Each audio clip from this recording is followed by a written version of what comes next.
Assalamualaikum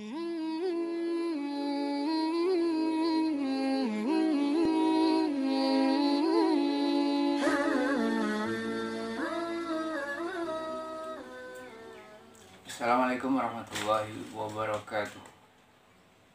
Alhamdulillah, wassalatu wassalamu ala rasulillah wa ala alihi wa sahbihi wa mawala ma ba'du.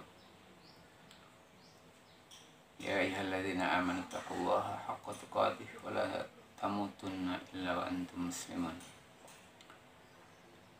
Saudara sekalian dan para sahabat yang dimuliakan Allah Subhanahu wa taala, pada kesempatan ini saya akan menyampaikan bagian kedua dari kaidah-kaidah bermuamalah. Selanjutnya yang keempat dari qaid atau kaidah-kaidah dalam bermuamalah adalah an-nahyu 'anir riba. Bahwa muamalat yang diatur oleh syariat Islam mencegah dari perilaku riba, dari praktek-praktek riba. Kita lihat surat Al-Imran ayat 130. A'udzubillahi minasyaitonirrajim. Bismillahirrahmanirrahim. Ya ayyuhalladzina amanu la ta'kulur riba adha'afan mudha'afah wattaqullaha la'allakum tuflihun. Artinya, wahai orang-orang yang beriman, janganlah kamu makan riba dengan berlipat ganda, dan takwalah kepada Allah agar kamu sekalian mendapatkan keuntungan, agar kamu sekalian beruntung.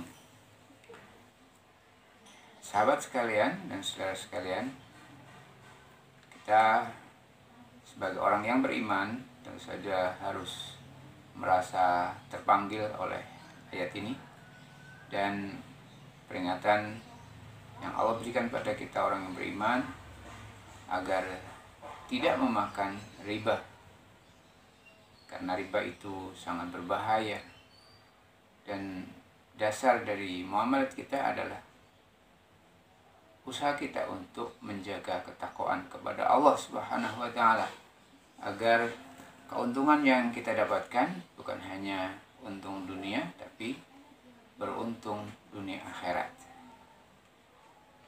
Kita lihat sabda Rasulullah SAW yang diriwayatkan oleh Jabir bin Abdullah. Beliau menyampaikan, la'ana Rasulullah SAW akla riba wa mukilahu wa katibahu wa syahidai.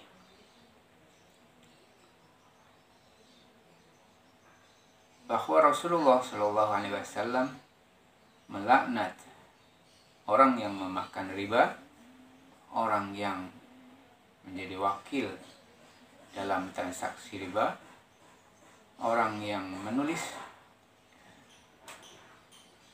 transaksi riba itu, dan yang menjadi saksi.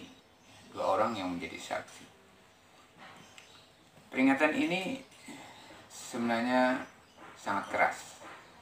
Kalau kita perhatikan dari kalimat yang dipakai oleh Rasulullah SAW berupa laknat yang akan ditimpakan pada orang yang memakan riba, yang menjadi penulisnya, saksinya, dan sebagainya. Nah, kita tentu saja orang yang beriman akan senantiasa berharap rahmat, kasih sayang dari Allah Subhanahu wa taala. Sedangkan laknat itu adalah sebaliknya, al-bu'du 'anir rahmah. Ya, ketika kita ingin mendapatkan rahmat Allah Subhanahu wa taala baik di dunia atau di akhirat, maka kita harus patuh kepada ajaran agama Islam dan memperhatikan peringatan Rasulullah Shallallahu Alaihi Wasallam ini. Riba fil lughah az-ziyadah. Makna riba menurut bahasa adalah tambahan, az-ziyadah. Dan menurut istilah, ya, salah satu definisi daripada riba itu adalah huwa fadlun khalin an 'audin syurita li ahadil 'aqidain. Yaitu satu kelebihan, ya, kelebihan atau tambahan yang kosong dari iwad atau ganti. Jadi tidak ada pengganti, tahu-tahu mendapatkan tambahan yang disyaratkan oleh salah satu dua orang yang mengadakan akad transaksi. Nah, karena itu maka kita harus hati-hati terhadap transaksi yang mengandung unsur riba ini. Dan ketahuilah bahwa pertama kali Allah Subhanahu wa taala mengharamkan riba adalah ribanya yang dilakukan oleh orang-orang jahiliyah. Sebagaimana dikatakan oleh orang-orang musyrik saat itu, bahwa riba itu sama dengan perdagangan. Kita perhatikan surat Al-Baqarah ayat 275, innamal bai'u mithlur riba. Kata mereka, perdagangan itu sama dengan riba. Atau sekarang orang ngomong sama aja, yang pakai bunga ataukah dengan PMT dan sebagainya. Yang penting dia dapat untung dan sebagainya. Itu adalah pola-pola orang yang mengaburkan tentang bahaya riba itu sendiri, tidak perhatian terhadap peringatan Allah Subhanahu wa taala. Nah, itu maka kita hendaklah menjauhi riba ini, dan ketika ada transaksi hutang piutang harus betul-betul kita bersihkan dari unsur-unsur riba. Kita perhatikan apa yang disabdakan oleh Rasulullah SAW dalam hal jual beli, hutang piutang dan sebagainya. Kata Nabi, "Az-zahabu bil-zahab, wal-fiddah bil-fiddah, wal-burru bil-burr, wal-sya'ir bil-sya'ir, wal-tamar bil-tamar, wal-milh bil-milh, masalan bimasalin, sawa'an bisawain, yadan biyadin." Yang namanya hutang piutang atau transaksi jual beli dan sebagainya, itu emas dengan emas, perak dengan perak, gandum dengan gandum, tamar dengan tamar, kemudian garam dengan garam. Itu kalau kita utang emas, ya kita mengembalikan emas juga dengan ukuran yang sama. Perak harus dengan perak dan sebagainya. Utang makanan kita kembalikan sesuai ukurannya. Ya, masalan bimasalin, sama ukuran antara ketika kita pinjam dan kita kembalikan. Nah, jadi persoalan riba ini sangat luas sehingga membutuhkan pembahasan secara khusus pada kesempatan yang lain. Saudara sekalian, muamalat yang diatur oleh syariat Islam itu juga harus memperhatikan dan harus menjauhi unsur-unsur maisir atau judi, ya. Judi atau taruhan, ya, al-qimar. Nah, ini yang kelima. Peringatan Allah Subhanahu wa taala pada surat Al-Maidah ayat 99-21. Di sana Allah berfirman, "A'udzubillahi minasyaitonirrajim. Bismillahirrahmanirrahim. Ya ayyuhalladzina amanu innamal khamru wal maisir wal ansabu wal azlamu rijsum min amali syaitan fajtanibuhu la'allakum tuflihun. Innama yuridu syaitanu an yuqi'a bainakumul adawata wal baghdha fil khamri wal maisir wa yasuddakum an dzikrillahi wa 'anis shalah hal antum muntahun." Wahai orang-orang yang beriman, tidak lain minum-minuman keras, perjudian, korban untuk berhala, menghuni nasib, itu adalah perilaku kotor, merupakan bagian dari amal setan. Maka jauhilah perilaku itu agar kamu sekalian beruntung. Tidak lain, setan itu menghendaki agar kamu sekalian terjerembab ke dalam permusuhan, saling membenci di antara kamu sekalian dalam perkara minuman keras, al-khamr, dan perjudian. Dan perilaku itu mencegah atau menghalang-halangi kamu dari ingat kepada Allah, menghalang-halangi kamu dari zikrullah wa anis shalah, dan menghambat kamu untuk melaksanakan, mendirikan sholat. Maka mengapa kalian tidak segera berhenti dari perilaku itu? Saudara sekalian yang saya hormati, nah maka al-maisir atau yang namanya perjudian, perjudian atau taruhan dan sebagainya, ini juga harus kita jauhi dari muamalat kita, dari transaksi harta kita, karena orang bertaruh, taruhan, itu berarti merugikan orang banyak yang untung orang satu. Dan itu bisa dilakukan dalam bentuk apapun, dalam hal permainan, umpamanya ada lombaan, bisa juga menjadi taruhan, pertarungan tinju, sepak bola, kemudian ada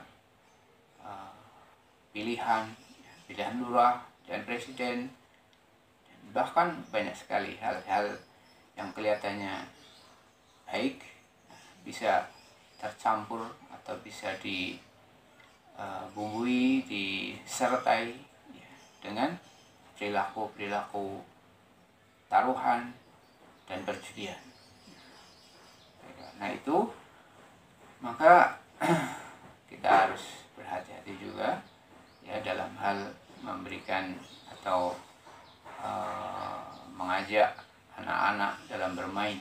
Jangan sampai kita terjebak pada perilaku perjudian, karena perjudian itu adalah awal dari kejahatan, permusuhan, dan kebencian antara satu dengan orang lain. Kemudian dalam masalah muamalat yang diatur oleh syariat Islam, yang keenam adalah mencegah dari zulm, kezaliman, man'u zulmi wa wujudul adil, dan wajibnya kita menegakkan keadilan. Kita perhatikan surat Al-Hadid ayat 25. Allah Subhanahu wa taala berfirman, A'udzubillahi minasyaitonirrajim. Laqad arsalna rusulana bil bayyinat fa anzalna ma'ahumul kitaba wal mizana liyaquman nas bil qist. Sungguh-sungguh kami telah mengutus utusan-utusan kami dengan penjelasan-penjelasan, dan kami turunkan bersama mereka kitab suci dan timbangan agar dia menegakkan keadilan di antara manusia. Demikian juga surat Al-Maidah ayat 8 menegaskan, A'udzubillahi minasyaitonirrajim. Bismillahirrahmanirrahim. Ya ayyuhalladzina amanu kunu qawwamina lillahi syuhada'a bil qist wa la yajrimannakum syana'anu qaumin ala alla ta'dilu i'dilu huwa aqrabu littaqwa.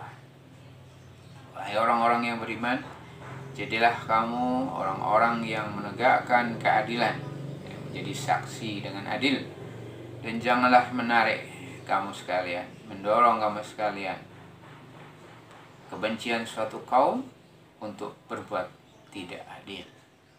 Berbuat adillah kamu, karena perilaku adil atau sifat adil itu lebih dekat dengan ketakwaan.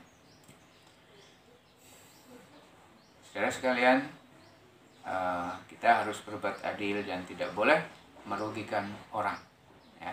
Sebagaimana surat Al-Maidah ayat 8, wala tabkhasun nasa asya'ahum. Ini sebagian ayat mengingatkan kita, dan janganlah kalian merugikan orang, sedikit pun jangan sampai merugikan orang. Ya, inilah ideal yang harus kita kejar, kita raih, untuk bermuamalah tanpa merugikan orang lain. Nah, mana azul wujud wujub ya, mencegah kezaliman itu merupakan kewajiban, dan kita wajib menegakkan keadilan ya. Dan itu merupakan dasar asli dari sifat kaidah pokok ya, dari bermuamalat maliyah ya, menurut syariat Islam, baik dalam berdagang, berbisnis, berjual beli ya, dalam berijarah, memperkerjakan orang, bekerja sama, musyarakah, kemudian wakalah dalam hadiah, hibah, dan sebagainya. Islam itu sangat membenci kepada perilaku zalim, aniaya, dan merampas hak orang. Dan sebaliknya kita harus menegakkan keadilan. Mudah-mudahan Allah Subhanahu wa Ta'ala memberikan bimbingan pada kita sekalian dalam bermuamalat. Kita betul-betul ya menjaga dari unsur-unsur yang harus dipatuhi, yaitu ridho dan jiwa yang baik. Yang pertama, yang kedua al-wafa bil uqud, memenuhi adil ya, memenuhi akad ya, memenuhi janji ya, harus memenuhi janji.